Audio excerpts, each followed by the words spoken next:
Pues, antes que nada les saludo y, por supuesto, les doy los buenos días. Siempre consideramos los seminarios como una especie de aperitivo para dar hambre, para leer, para ir a buscar, pero desde luego el seminario también tiene mucha riqueza por el lado de todo lo que implica preguntas, diálogo, debates, polémica, diferendos sobre todo, porque nos encontramos con una, pues, vieja formación, ¿verdad? Una vieja formación muy freudiana, con una influencia muy fuerte de décadas ya de esa cosa que se llama psicoterapia psicoanalítica, que siempre dije que era una especie de oxímoron, que es el oxímoron es una figura gramática que ya contemplaba el mismo Aristóteles en su en su texto, que se refiere precisamente a todo lo que son las figuras retóricas, es decir, el libro de la retórica de Aristóteles. Y el oxímoron es un contrasentido, son dos palabras que significan totalmente algo distinto, que, que luego no tienen una que ver con la otra y que sin embargo han sido utilizadas en el ámbito de la poética. Por darles un ejemplo, en el ámbito de la poética, San Juan de la Cruz dice que su experiencia mística es una música callada. Entonces estamos hablando de un contrasentido. Eh, Paz mismo dice en El Arco y la Lira, donde habla de la imagen poética, que es una auténtica imagen poética porque con ese oxímoron ha creado un nuevo ser que no había, una música callada. Pero también hay contrasentidos tan grandes como aquel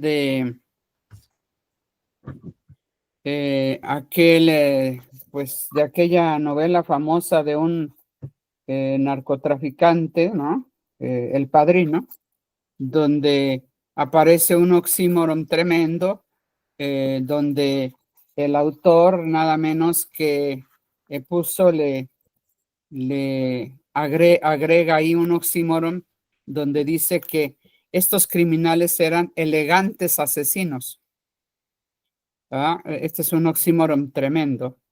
Pues como este tipo de oxímoron es psicoterapia psicoanalítica, porque para empezar Lacan decía que la psicoterapia pues era este término que se creó en la Edad Media, estamos hablando del siglo XIII, cuando Europa decidió ir a conquistar a Medio Oriente para cristianizarlos, salvar sus almas y pues este tipo de trabajo guerrero que finalmente se convirtió en un saqueo, en un asesinato, en un genocidio, este saqueo de Medio Oriente, de los cruzados de Medio Oriente, ¿no? De los cruzados de Europa que iban a Medio Oriente a salvar las almas.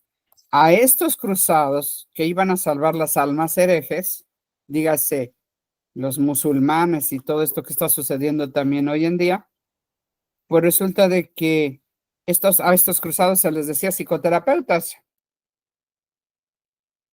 De ahí viene el término, psicoterapeuta. Luego entonces, pues estamos hablando de un contrasentido porque la psicoterapia pretende curar y nada más alejado del psicoanálisis que la cura en el sentido médico, en el sentido de restablecer una salud que nunca existió, una salud mental que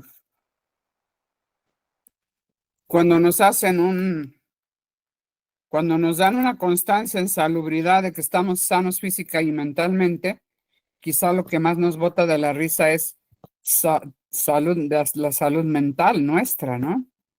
Como algo, algo dado por hecho, pero que no tiene ninguna realidad ni ninguna veracidad, ¿no? Esto es muy importante de recordar. En ese sentido, sobre todo, recordar que el mismo Freud lo dijo varias veces a lo largo de su obra. Cuidado con que les dé furor curandis. Ustedes no están ahí para curar, sino para escuchar que se articule el deseo. Él decía paciente, nosotros decimos ahora desde Lacan analizante. Entonces,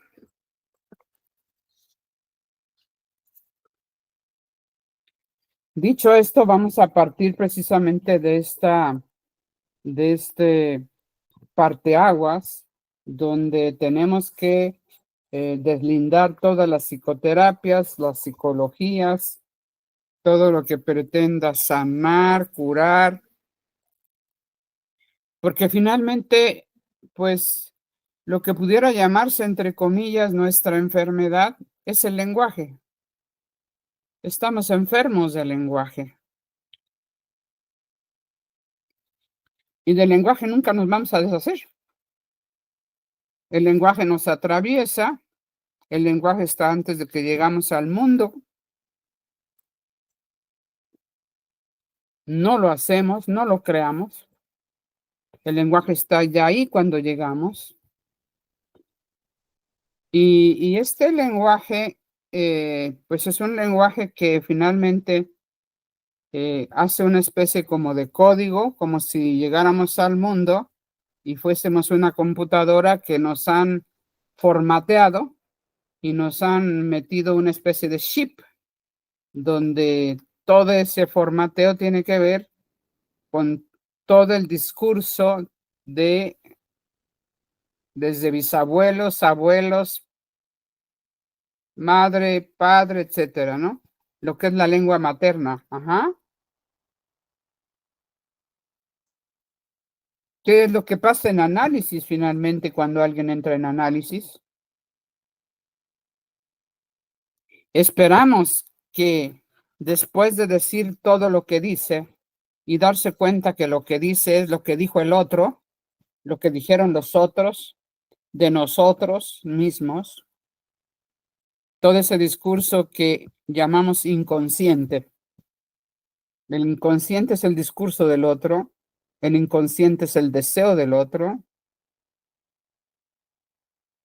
y estamos convocados en análisis a decir nuestra propia palabra, nuestros propios significantes, nuestros propios decires. Toda vez que pasa tiempo y no mucho, el analizante empieza a escuchar que en realidad está repitiendo las palabras del padre, de la madre, cargando con todo eso que los griegos llamaban destino.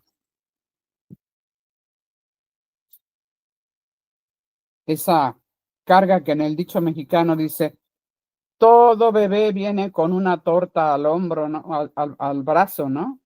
Bajo el brazo. Una carga de todo tipo, desde el nombre que le pusieron, los apellidos que porta, el nombre del padre, la historia personal, los deseos que se cruzaron de los otros, etcétera, ¿no? En ese justo sentido,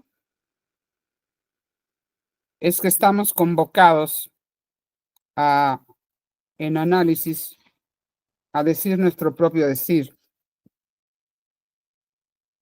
porque finalmente hasta los síntomas van a ser de los otros. Estas señales de alarma, que por cierto es Lacan quien dice que el síntoma es el mismo término que utiliza Carlos Marx a propósito del síntoma social, el malestar social.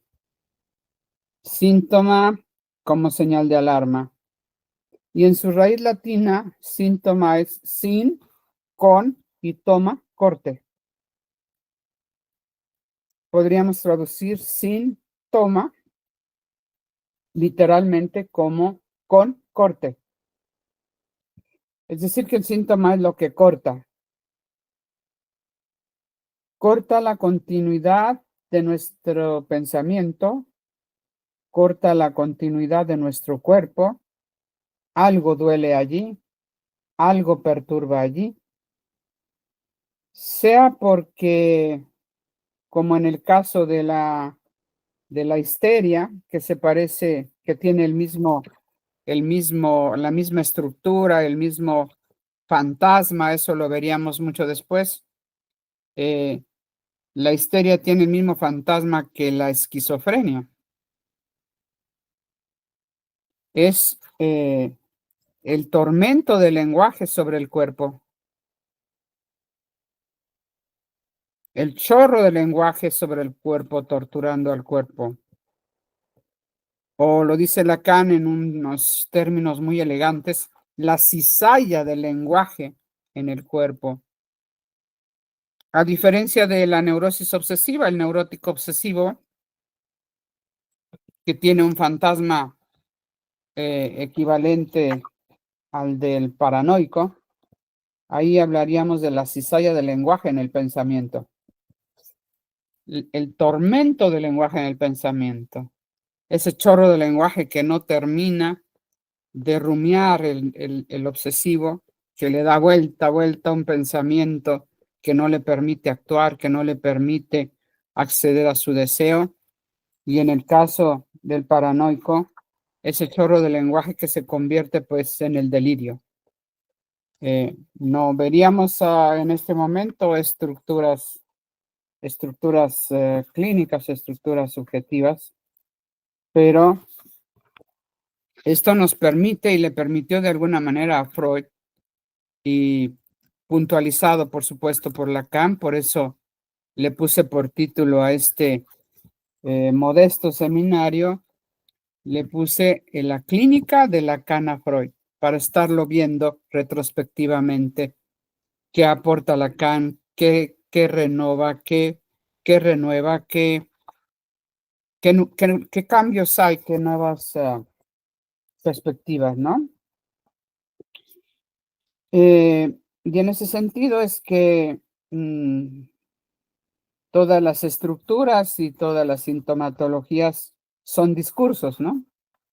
El discurso de la histeria, el discurso de la neurosis obsesiva, el discurso de la perversión, el discurso de la paranoia, cuyo paradigma, cuyo ejemplo máximo, pues es nada menos que de la psicosis es la paranoia. El paradigma de la psicosis es la paranoia. O como hubiese dicho Lacan en su momento, quien entienda la paranoia entiende toda la psicosis. Acordamos con el doctor David Alejandro Márquez que les compartiría un material didáctico para tener de qué trabajar, tener materia de qué trabajar, debido a que nuestro tiempo era muy corto como para echarle un vistazo a la dirección de la cura de Lacan o a los textos de Freud sobre el inicio del análisis, o bien los escritos técnicos de 1915 de Freud y cuestiones así. Por eso, quise compartirles algo muy sintético, muy didáctico, que pueden conservar para el resto de su vida, que lo tienen como esquema, que les puede servir para impartir un curso, que les puede servir para rayar por un lado o atrás de la página o como ustedes quieran. Y que, por supuesto, en el programa que creo que se los compartiste, David, el itinerario de clases y las razones, ¿no? Fundamentales por lo cual se propone lo que se propone. Y entonces nuestro primer tema eran las entrevistas preliminares. En este primer esquema de entrevistas preliminares aparece una primera parte indispensable que deberíamos integrar como una especie de prolegómeno o de preámbulo a todo lo que de alguna manera en el seminario vamos a ver. Dice en la primera línea, la clínica, que viene de cline, del griego cline, que significa cama. Y vean ustedes qué significativo, ¿eh? Porque en la cama nacemos, nos enfermamos hacemos el amor, dormimos, soñamos y morimos.